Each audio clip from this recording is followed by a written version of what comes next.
오늘 예배에 참여하신 우리 모든 성도님들에게 하나님의 축복이 함께하기 원합니다. 우리는 종교개혁의 후예들로서 프로테스탄트, 개신교를 신봉하는 그런 믿음의 사람들입니다. 개신교의 핵심 교리는 이신칭의입니다. 예수를 믿음으로 의롭다함을 얻는 것입니다. 이것을 다르게 표현하면 예수를 믿으면 하나님의 자녀가 되고 천국 백성이 된다는 것입니다. 예수를 믿기만 하면 천국은 따놓은 당상이다, 그렇게 말할 수 있습니다. 여러분, 예수님 믿으시죠? 네. 예수님 믿으면 우리가 하나님의 자녀가 되어서 천국 백성이 되는 것입니다. 이를 뒷받침하는 성경 구절들이 많이 있습니다. 대표적인 성경 구절들이 구절 몇 군데 한번 찾아보겠습니다. 로마서 1장 16절에서 17절입니다. 같이 한번 읽어봅시다. 내가 복음을 부끄러워하지 아니하노니 이 복음은 모든 믿는 자에게 구원을 주시는 하나님의 능력이 됨이라. 먼저는 유대인들에게요 그리고 헬라인에게로다. 복음에는 하나님의 의가 나타나서 믿음으로 믿음에 이르게 하나니 기록된 바 오직 의인은 믿음으로 말미암아 살리라 함과 같으니라.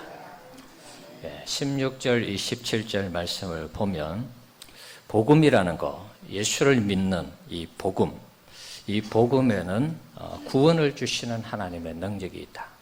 그러니까 복음의 주체, 복음의 핵심인 예수를 믿으면 헬라인이든 유대인이든 이방인이든 누구든지 구원을 받는다는 것입니다. 복음에는 하나님의 의가 나타나 있는데 믿음으로 믿음에 이르게 한다. 예수를 그 믿는 믿음으로부터 출발해서 계속해서 믿음 생활을 통해서 우리가 하나님의 나라, 천국, 백성이 되어서 천국에 이르게 된다. 그래서 오직 의인은 믿음으로 살아야 된다. 이렇게 강조하고 있습니다. 루터가 이 말씀을 가지고 종교개혁을 단행했습니다. 바울 이외에도 사도 요한 같은 경우에도 예수님을 믿음으로 구원 얻는 진리에 대해서 말씀하고 있습니다. 요한복음 1장 12절 말씀 한번 보겠습니다. 같이 읽어봅시다. 영접하는 자, 곧 그 이름을 믿는 자들에게는 하나님의 자녀가 되는 권세를 주셨으니, 예수를 영접하고 믿을 때 하나님의 자녀가 되는 권세를 얻는다. 그리고 요한복음 3장 16절 더 읽어봅시다. 하나님이 세상을 이처럼 사랑하사 독생자를 주셨으니 이는 그를 믿는 자마다 멸망하지 않고 영생을 얻게 하려 하심이라. 예수를 믿으면 영생을 얻는다, 이렇게 말씀하고 있습니다. 사도행전 16장 31절입니다. 이르되 주 예수를 믿으라. 그리하면 너와 내 집이 구원을 받으리라 하고, 예수를 믿을 때 우리 개인뿐만 아니라 가정이 구원받는 것을 말씀하고 있습니다. 그래서 우리 모두는 지금 예수를 믿어서 이렇게 하나님의 자녀가 되었고 백성이 되었습니다. 그리고 이렇게 교회에 나와서 신앙생활을 하고 있습니다. 그런데 문제는 삶에서 예수를 믿는 사람들과 세상 사람들과 이게 크게 다르지 않다는 것이 문제라는 것입니다. 예수를 믿는 믿음이 우리에게 있는데 우리의 이 믿음이 삶에서 믿는 사람하고 안 믿는 사람하고 크게 차이가 없더라는 것입니다. 삶이 믿음을 따라가지 못해서 우리의 믿음이 요즘 의심을 받고 있습니다. 당신들 살아가는 거 보니까 예수 믿는 믿음이 없는 것 같아. 그런 얘기를 많이 듣습니다. 그 믿음이 진정한 믿음인가? 사람들이 우리에게 질문을 합니다. 믿음과 삶이 분리되면서 교회는 세속화되어져 가고 사회는 점점 타락해져 가고 있습니다. 예수님은 우리를 가리켜서 빛과 소금의 비유를 하고 있습니다. 예수 믿는 사람들은 세상에서 빛된 삶을 살아야 되고 소금 같은 삶을 살아야 된다, 그렇게 말씀합니다. 그렇게 살지 아니하면 우리가 어둠에 처하게 되고 우리가 밖에 버려져 밟히는 인생이 된다. 이렇게 말씀합니다. 아니, 예수를 믿으면 천국 간다고 그렇게 말씀해 놓고 갑자기 빛과 소금, 왜 삶을 강조하느냐? 그렇게 질문하는 분들이 있을지 모르겠습니다. 예수님의 경고는 우리가 빛된 생활, 소금된 삶을 제대로 살지 못하면 어둠에 처하게 되고 또 사람에게 밟히는 이런 신세가 되는데, 여기에서 더 나아가서 더 심한 경고를 하는 말씀도 있습니다. 마태복음 7장 21절 한번 읽어보겠습니다. 나더러 주여 주여 하는 자마다 다 천국에 들어갈 것이 아니요 다만 하늘에 계신 내 아버지의 뜻대로 행하는 자라야 들어가리라. 예수님을 믿는 자들이, 우리가 다 주여 주여 하죠. 주님, 주여, 우리가 그렇게 고백합니다. 예수님을 믿고 따르는 자라고 다 천국 들어가는 것이 아니라고 지금 말씀하고 있습니다. 다만 하늘에 계신 내 아버지의 뜻대로 행하는 자가 천국 들어간다. 이렇게 말씀합니다. 주여 주여 하는 자들 중에는 귀신을 쫓아내고 병을 고치는 그런 능력 있는 사람들도 있었습니다. 그런데 예수님은 그들을 향해서 도무지 모른다. 이렇게 말씀하셨어요. 아버지의 뜻대로 행하는 자가 천국 들어간다. 마치 예수님을 믿는 믿음만 가지고는 천국 들어가지 못하고 믿음에 뭔가 행위가 추가되어야 하는 것을 지적하는 듯한 그런 말씀을 하고 있습니다. 이 말씀 외에도 고린도전서 6장 9절과 10절 한번 읽어보겠습니다. 불의한 자가 하나님의 나라를 유혹으로 받지 못할 줄을 알지 못하느냐. 미혹을 받지 말라. 엄행하는 자나 우상 숭배하는 자나 간음하는 자나 탐색하는 자나 남색하는 자나 도적이나 탐욕을 부리는 자나 술 취하는 자나 모욕하는 자나 속여 빼앗는 자들은 하나님의 나라를 유업으로 받지 못하리라. 예수를 믿는 사람들 중에 이렇게 불의한 일을 행하는 자들, 하나님 나라를 유업으로 받지 못한다. 자, 이걸 해석하기 나름인데 천국 가지 못한다. 이렇게 해석해도 큰 무리가 없을 것 같아요. 로마서 11장 22절 말씀입니다. 읽어봅시다. 그러므로 하나님의 인자하심과 준엄하심을 보라. 넘어지는 자들에게는 준엄하심이 있으니 너희가 만일 하나님의 인자하심에 머물러 있으면 그 인자가 너희에게 있으리라. 그렇지 않으면 너도 지키는 바 되리라. 하나님의 인자 안에 은혜의 신앙생활을 계속해야 되는데 이게 자꾸 믿음의 사람답지 않는 삶을 계속 살아가게 되면 너도 지키는 바 된다. 나무에 비유하면 잘라서 죽여버리는, 잘라서 그냥 불태워버리는 그런 일에 비유를 하고 있습니다. 히브리서 6장도 마찬가지입니다. 6장 4절에서 6절 말씀 한번 읽어봅시다. 한 번 빛을 받고 하나님의 은사를 맛보고 성령에 참여한 바 되고 하나님의 선한 말씀과 내세의 능력을 맛보고도 타락한 자들은 다시 새롭게 하여 회개하게 할 수 없나니 이는 그들이 하나님의 아들을 다시 십자가에 못 박아 드러내놓고 욕되게 함이라. 한번 은혜를 체험하고 나서 뭔가 일이 삐걱해서 믿음에서 떠난 그들에 대해서 굉장히 강력한 경고를 하고 있습니다. 하나님의 은혜를 경험하고 나서 타락하게 되면 다시는 돌아올 수 없는 것을 말씀하고 있습니다. 이 부분도 굉장히 난해한 성경 구절 중에 한 구절입니다. 우리가 예수를 믿다가 떠나서 다시 돌아오는 경우도 있죠. 물론 안 돌아오는 경우도 있습니다. 그런데 어쨌든 하나님의 은혜를 경험하고 나서 세상으로 나가서 타락하게 되면 다시 돌아올 수 없다라는 강한 경고를 보내고 있습니다. 마태복음 25장에도 보면 예수님은 삶을 또 강조하셨어요. 지극히 작은 자에게 한 것이 내게 한 것이라 이렇게 말씀하고 있습니다. 내게 한 것이라 말씀하시면서 그렇게 한 자들을 영생에 들어가도록 하십니다. 지극히 작은 자에게 하지 않은 것이 내게 하지 않은 것이라 그렇게 말씀하시면서 그들을 영벌에 처하게 하는 그런 모습을 볼 수 있습니다. 역시 마태복음 25장에도 예수님은 행위를 강조하는 것 같아요. 작은 자에게 하듯이, 내게 하듯이 작은 자에게 해라. 약하고 연약한 자들을 도와주고 살피고 불쌍히 여기고, 그렇게 살아갈 때 영생을 주시고, 그렇게 살지 않는 자에게 영벌에 처하게 한다. 이렇게 말씀하고 있어요.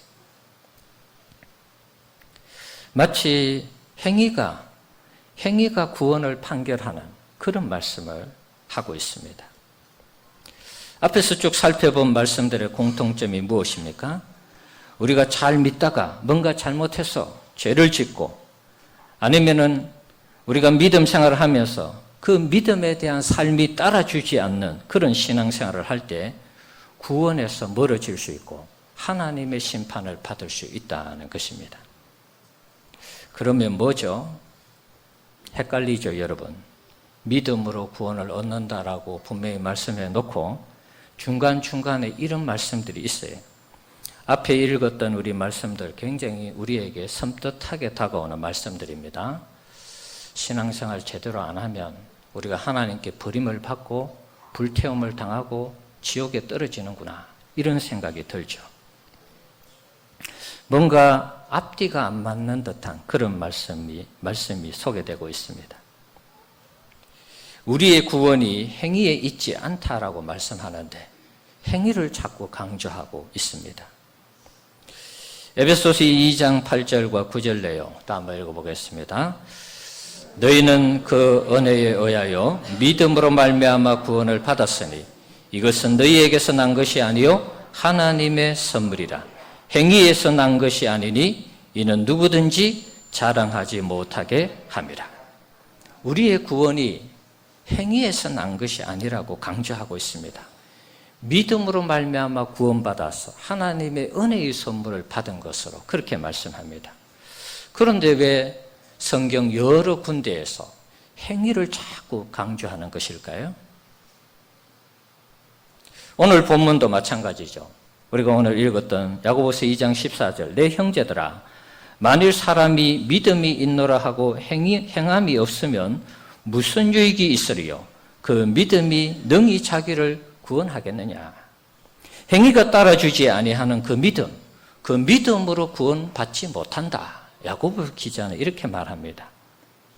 이신칭의 교리가 잘못되었으면 지금이라도 행위를 강조하면서 믿음과 행위가 일치해야지만 구원받는다, 이렇게 교회에서 가르치고 목사님들이 가르치고 교리를 그렇게 가르쳐야 되는데, 예수를 믿음으로 천국 가고 하나님 자녀 백성 된다, 구원받는다, 이렇게 계속 가르치고 있습니다.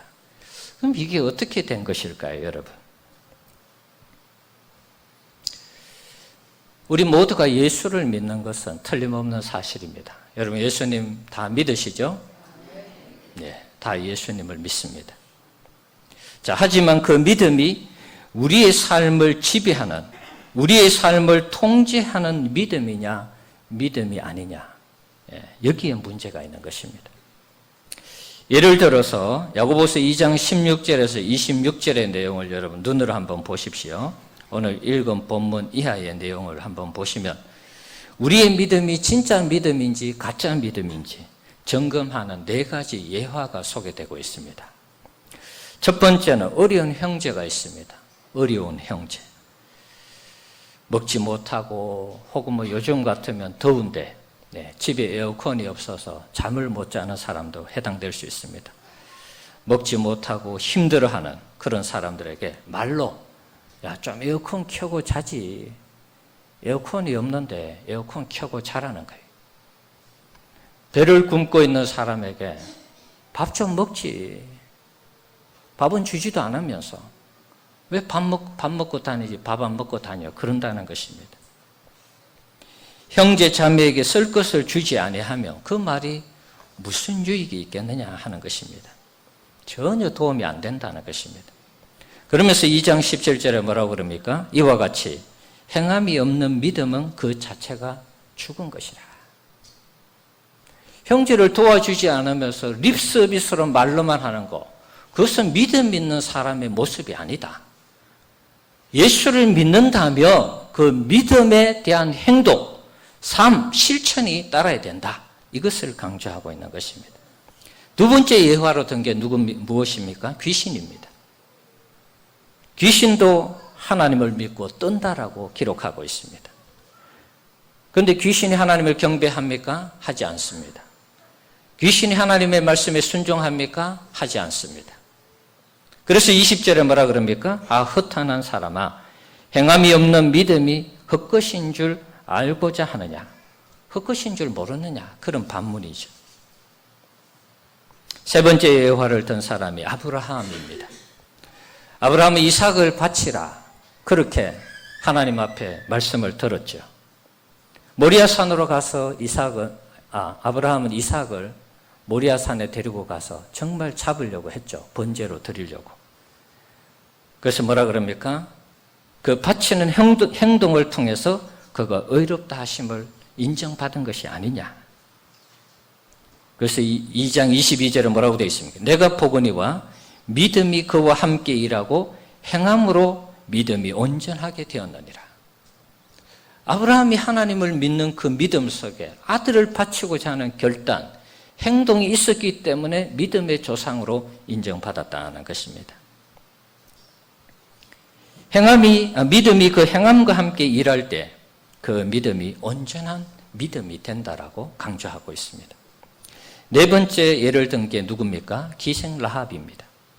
기생 라합은 여리고에 찾아 들어온 이스라엘 백성들의 그 정탐꾼을 숨겨주었습니다. 발각이 되면 생명이 위태로운 그런 상황이었습니다. 그런데 목숨을 걸고 숨겨주었습니다. 아브라함처럼 행함으로 의롭다함을 받았다. 그렇게 말씀하고 있습니다. 그러면서 야고보 기자가 내린 결론이 무엇입니까? 자, 성경 말씀 한번 봅시다. 2장 26절. 자, 성경에 있는 거 한번 보겠습니다. 영혼 없는 몸이 죽은 것 같이 행함이 없는 믿음은 죽은 것이니라. 예. 영혼 없는 몸, 사람이 살다가 갑자기 영혼이 떠나면 죽습니다. 상처 하나 없어도 영혼이 떠나면 죽어요. 그것처럼 행함이 없는 믿음, 죽은 믿음이다. 이렇게 결론을 내리고 있습니다. 행함이 없는 믿음은 죽은 믿음이다. 야고보의 논리대로 우리가 이것을 구원과 연결시킨다면 이신칭의의 이 교리를 청산하고 예수 믿어 구원 얻는다는 이 교리를 청산하고 예수님 믿는 것 플러스 우리의 행함, 이렇게 해야지 진정한 구원이 우리에게 이루어지는 것으로 우리는 그렇게 생각할 수 있습니다. 자, 그러나 성경 전체에 흐르는 구속사적인 이런 맥락, 흐름은 그렇지 않습니다. 예수를 믿어 구원 얻는 것입니다. 우리의 행동은, 우리의 행함은 전혀 구원 얻는데 1.1%, 0.0001%도 해당되지 않습니다. 에베소서 2장 8절 9절에 우리가 이미 살펴봤죠. 우리가 구원을 얻는데 행위로 없는 거 하나도 없습니다. 0.1%도 우리의 행위가 추가되지 않습니다. 그래서 종교개혁을 했던 루터도 이 야고보 서신을 생각하면 분명히 행위가 추가되어야 되는데 이 야고보 서신을 생각할 때에 루터가 이해가 안 됐습니다. 예수를 믿음으로 구원 얻는데 행함이 우리의 구원을 완성하는 것처럼 얘기하니까 루터도 이게 이해가 안 되어가지고 야고보 서신을 성경에서 빼야 된다. 그래서 성경의 이 야고보 서신을 가리켜서 지푸라기 서신이다. 이렇게 평가를 했습니다. 있으나 없으나 마찬가지인 성경이다. 평가절하했습니다. 제가 지난주에 설교할 때 사투리를 좀 써서 여러분이 웃었던 것 같은데 찌끄레기라고 그래가지고 여러분이 좀 웃었던 게 기억이 납니다. 야고보 서신이 찌꺼기 같은 그런 서신이라는 거예요. 예수를 믿음으로 구원 얻는데 왜 자꾸 행함을 자꾸 강조하느냐? 그 이야기죠. 우리의 구원을 이렇게 이제 예를 들어서 이 행함을 강조하는 성경이 있고 예수를 믿어 구원 얻는 진리가 성경에 큰 강처럼 흐르고 있는데 그러면 이것을 어떻게 조화시킬 것인가? 예수를 믿어 구원 얻는 진리는 틀리지 않습니다. 예수님도 바울도 요한도 다 언급을 했습니다. 그럼 행위를 강조하는 것을 어떻게 받아들여야 하는가? 그런 것입니다. 저는 이것을 하나님의 경고로 따라합시다. 하나님의 경고. 네, 하나님의 경고로 우리가 받아들여야 한다는 것입니다. 어떤 사람이 우리에게 자꾸 경고합니다. 당신 이러면 안 돼. 당신 이렇게 하면 사고나. 당신 이렇게 하면 죽어. 자꾸 경고를 보내죠. 근데 그 경고를 자꾸 무시하면 어떻게 됩니까? 사고가 나든지 큰일이 터지든지 정말 죽을 수 있습니다. 우리의 구원을 이루어감에 있어서 두렵고 떨림으로 이루라는 주님의 경고로 우리가 받아들여야 한다. 그런 말입니다. 구원에 대한 이 경고성 말씀은 여러 군데 또 있습니다. 고린도전서 10장 12절에 그런즉 선줄로 생각하는 자는 넘어질까 조심하라. 빌립보서 3장 12절 내가 이미 얻었다 함도 아니요 온전히 이루었다 함도 아니라 오직 내가 그리스도 예수께 잡힌 바 된 그것을 잡으려고 달려가노라. 온전히 이루어지지 않았기 때문에 두렵고 떨리는 마음으로 계속 잡으려고 달려간다는 것입니다. 빌립보서 2장 12절입니다. 이건 읽어봐야 되겠습니다. 같이 읽어봅시다. 그러므로 나의 사랑하는 자들아 너희가 나 있을 뿐 아니라 더욱 지금 나 없을 때에도 항상 복종하여 두렵고 떨림으로 너희 구원을 이루라. 바울이 얘기하는 것은 우리의 구원을 두렵고 떨림으로 이루어 가라는 것입니다. 베드로전서 1장 17절도 마찬가지입니다. 외모로 보시지 않고 각 사람의 행위대로 심판하시는 이를 너희가 아버지라 부른 즉 너희가 나그네로 있을 때에 두려워함으로 지내라. 이 땅이 나그네 인생이에요. 하나님 나라 가기까지 우리의 구원을 이루어감에 있어서 나그네로 있을 때 그 구원을 두렵고 떨림으로 이루어 가라고 말씀하고 있습니다. 우리가 예수를 믿는다고 하면서 우리가 예수 믿는 사람으로 행동하지 아니하면 우리가 구원에서 멀어질 수 있다는 것입니다. 바울과 베드로가 그렇게 느꼈다면 우리는 더더욱 그렇게 느껴야 되는 것입니다. 예수 믿으니까 나 구원받아서 천국 가. 여러분 좋습니다.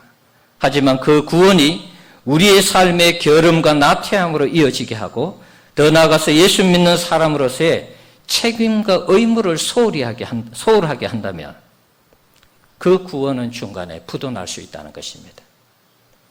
그 구원은 중간에 중단될 수 있다는 것입니다.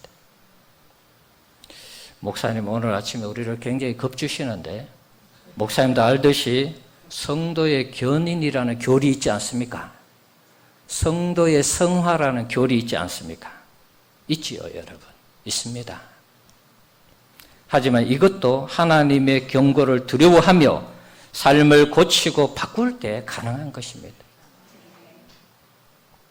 하나님의 경고를 무시하고 나 예수 믿기 때문에 구원에서 멀어질 수가 없어. 그러면서 우리의 삶의 새로운 도전이나 변화를 우리의 삶에 그런 도전과 변화가 없다면 그걸 가져올 수 없다면 우리의 믿음의 수명이 끝날 수 있다는 것입니다.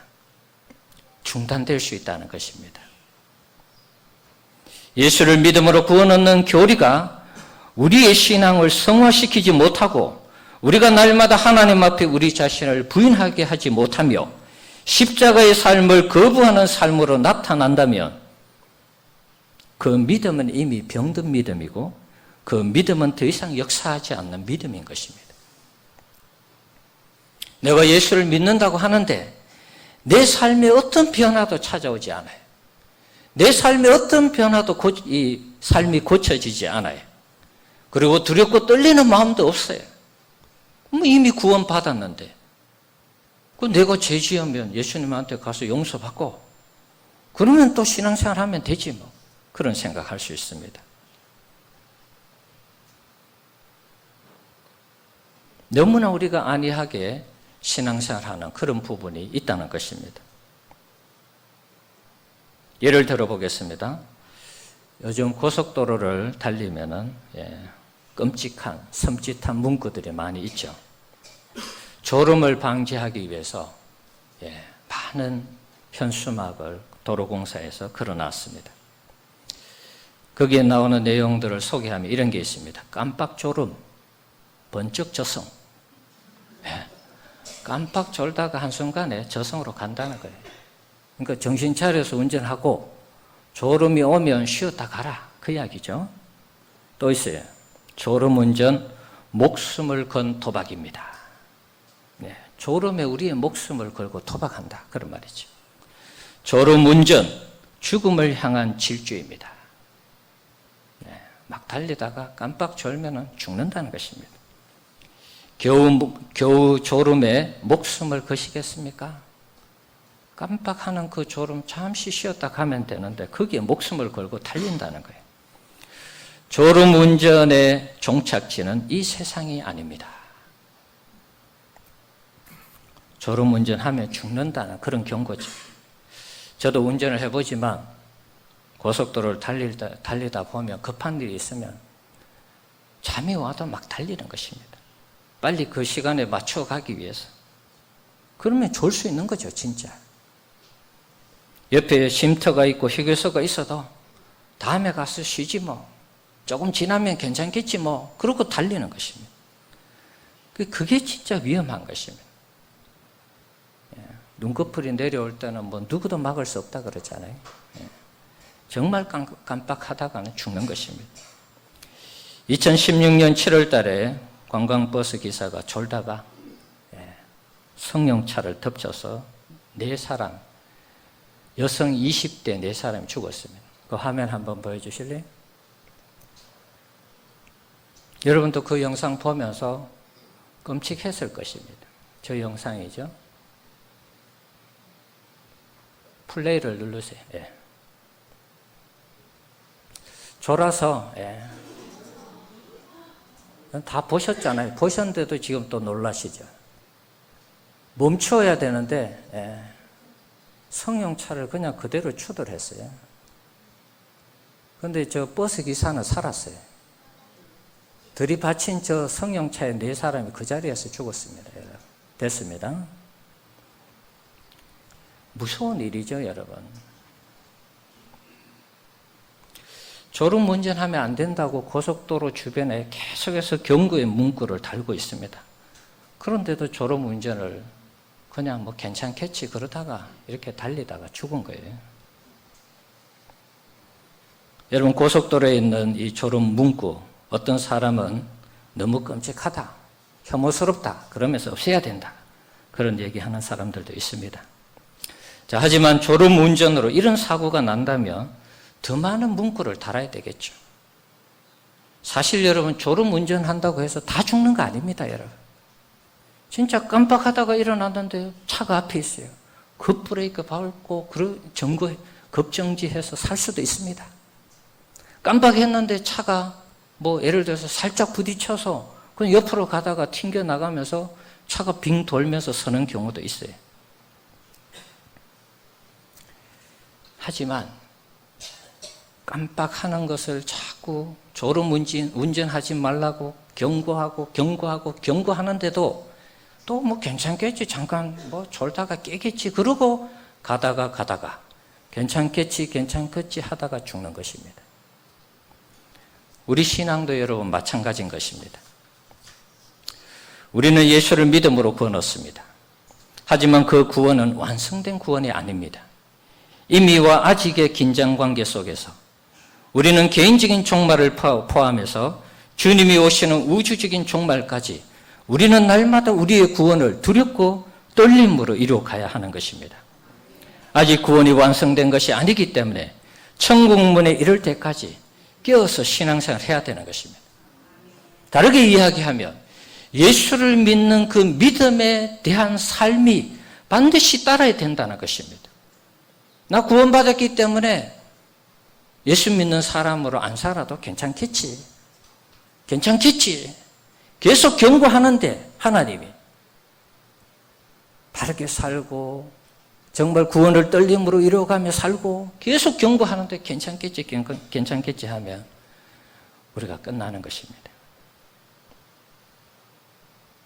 예수를 믿기 때문에 구원받았어. 그러면서 성경이 말씀하시는 그리스도인의 윤리와 도덕, 책임과 의무를 소홀히 하면 결국 우리도 믿음의 운전대를 잡고 졸음 운전하는 것처럼 우리가 그렇게 죽는 것입니다.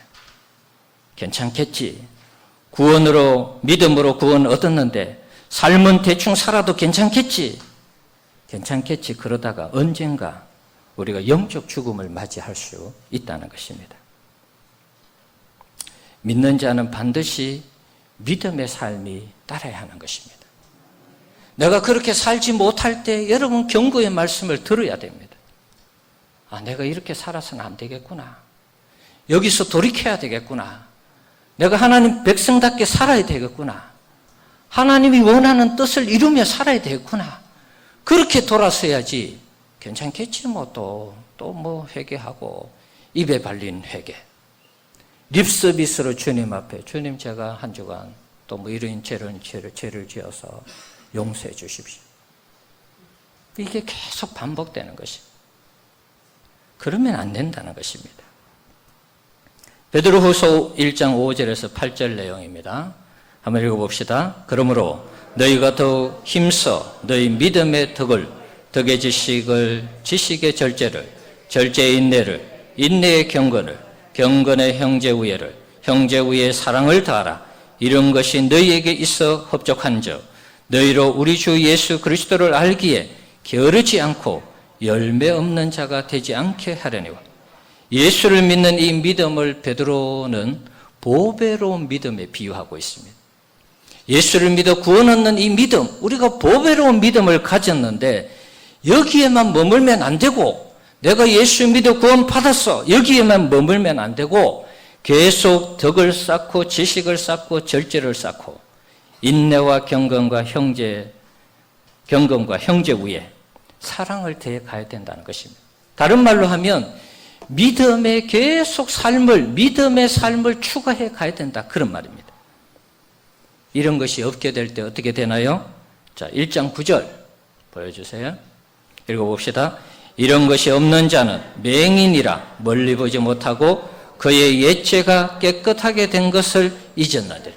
예수 그리스도의 십자가의 은혜의 그 피를 믿음의 삶으로 보완하지 아니하고 괜찮겠지 하고 계속 가면 결국은 처음에 예수께서 우리를 용서해 준 그 죄까지 다 잊어버린다는 것입니다. 행함이 없는 믿음이 지속될 때 주님을 알아가고 주님 앞에 배운 순종의 삶을 살아가지 아니할 때 믿음에서 떨어질 수 있음을 경고하고 있는 것입니다. 그런데 이 경고를 받아들여서 우리가 이 시대 그리스도인으로서 책임과 의무를 다하고 윤리와 도덕을 실천하면서 믿는 사람으로 살아가게 될 때 어떤 일이 있습니까? 베드로후서 1장 10절 11절 읽어봅시다. 그러므로 형제들아 더욱 힘써 너희의 부르심과 택하심을 굳게 하라. 너희가 이것을 행한 즉 언제든지 실족하지 아니하리라. 이같이 하면 우리 주 곧 구주 예수 그리스도의 영원한 나라에 들어감을 넉넉히 너희에게 주시리라. 우리가 이렇게 계속 그리스도인의 삶을 살아가기 위한 몸부림을 칠 때 우리가 실족하지 않고 예수 그리스도의 영원한 나라에 억지로 들어가는 게 아니고 넉넉하게 들어간다라고 말씀하고 있습니다. 우리 성도님들, 예수 믿는 믿음이 여러분의 삶에 그리스도인 다음으로 나타나기를 축원합니다. 예수 믿는 그 믿음이 여러분의 삶을 장악해야 됩니다. 그리고 여러분의 삶을 지배하고 통제해야 되는 것입니다. 예배자로서 하나님 앞에 정말 뜨겁게 예배 드리시고 서로 피차간에 사랑하고 선교하는 삶으로 세상에 나가서 살아계신 하나님을 보여주는 그런 삶을 살아야 되는 것입니다. 그것이 진정한 믿음의 사람이고 성도라는 것입니다. 그렇게 안 해도 괜찮겠지 하면 여러분 어느 날 어떤 이 순간이 우리에게 찾아올지 모르는 것입니다. 오늘도 주님은 우리에게 경고합니다. 졸음운전의 종착지가 이 세상이 아니듯이 죽음의 이 믿음의 종착지는, 죽은 믿음의 종착지는 천국이 아닐 수 있다는 거 여러분 기억하셔야 됩니다. 전부 정신 바짝 차려서 우리가 신앙생활 해야 되는 것입니다. 더 열심히, 더 뜨겁게 우리가 신앙생활 해야 되는 것입니다. 믿음이 우리의 삶을 받쳐주고 믿음이 우리의 삶을 증명하는 그런 그리스도인의 삶을 살아야 되는 것입니다. 단순히 나 예수 믿어, 괜찮아, 천국 갈 수 있어. 아닙니다, 여러분. 그렇지 않을 수도 있습니다. 여러분, 하나님의 경고를 받아들이시기 바랍니다. 네, 정말 그렇습니다. 예, 우리